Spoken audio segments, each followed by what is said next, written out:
Hello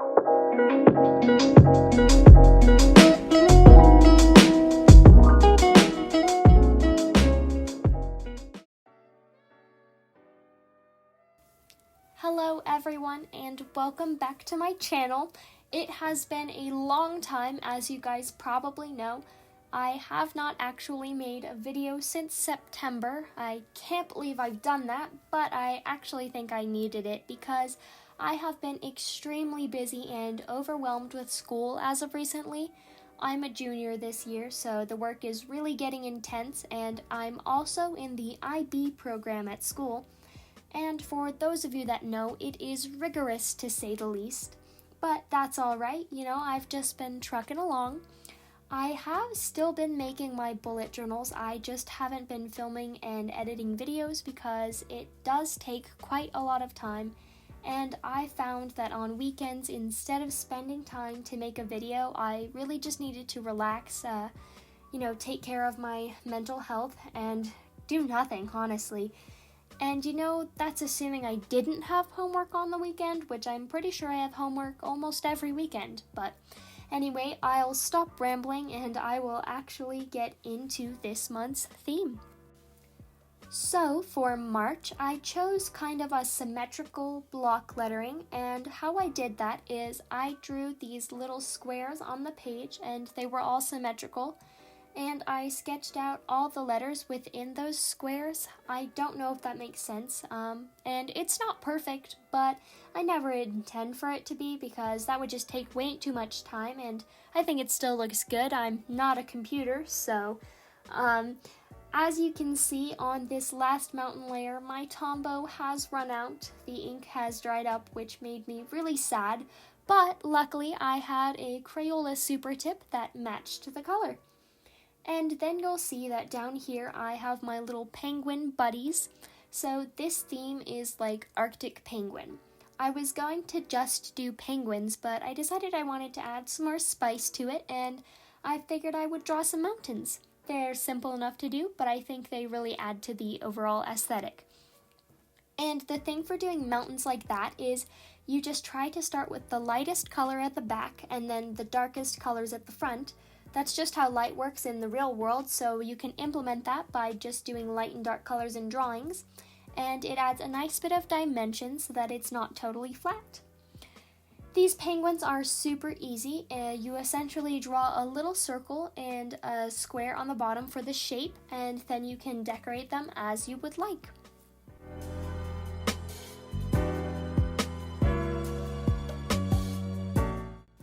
And now we are moving on to our monthly spread. You know how these go if you've seen my videos before, but if you haven't, essentially all I'm doing here is just drawing a calendar, and I'm using this awesome little ruler that I got off Amazon. I got a nice little set of them a while ago, and they're just really nice because they're not huge. They're more bullet journal sized, so they work out very nicely, and I'm not taking up more space than necessary, which I always appreciate. And for this month, I almost debated starting this month out on Monday for the calendar, because the first of this month is on Monday, but I ultimately decided that I just wanted to keep Sunday as the first day, so it would be more traditional. But that meant it couldn't be a perfect square, which slightly hurt me, but not in the end. I was really fine. And I actually decided to draw over the border on this month, like the crease in the page, which sometimes can be tedious, but with these box sizes, it actually worked out pretty well, and I don't think it's going to be that big of a deal. In case you were curious, these boxes are 6 by 6 spaces wide, so they allow for plenty of room to write in any events you have going on. And then for our second font of this theme, I went with a slanted and lengthy cursive. I don't exactly know how to explain it, but you can see it, so I also connected the days at the top just for fun. And on the right side, I drew another box for goals for the month, and sometimes I'll also end up using this for like reminders to myself, like don't procrastinate, which is a goal, but I'm also slightly scolding myself because I'm aware that I love to procrastinate. But it's alright, we all have stuff to work towards, so that's one goal that I have. And then in the top here, I'm drawing another little penguin, and for this penguin, I decided to give her a little beanie to wear, which I thought was a fun touch to give her more of a winter spirit. And then for the band at the bottom of the beanie, I drew alternating blue and light blue, and I really like the penguins.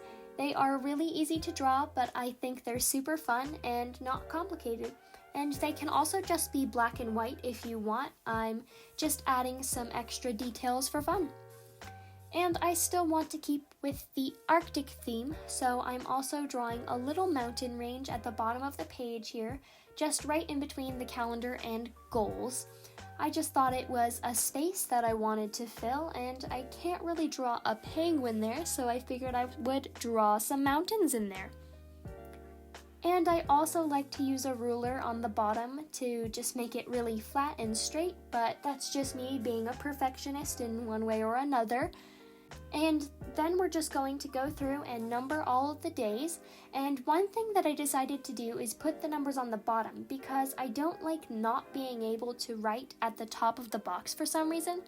This is just something I've discovered, and it's just a weird thing, but that's why I'm writing the numbers at the bottom. This is one super cool thing about bullet journaling is that you can literally create it to work for however you like.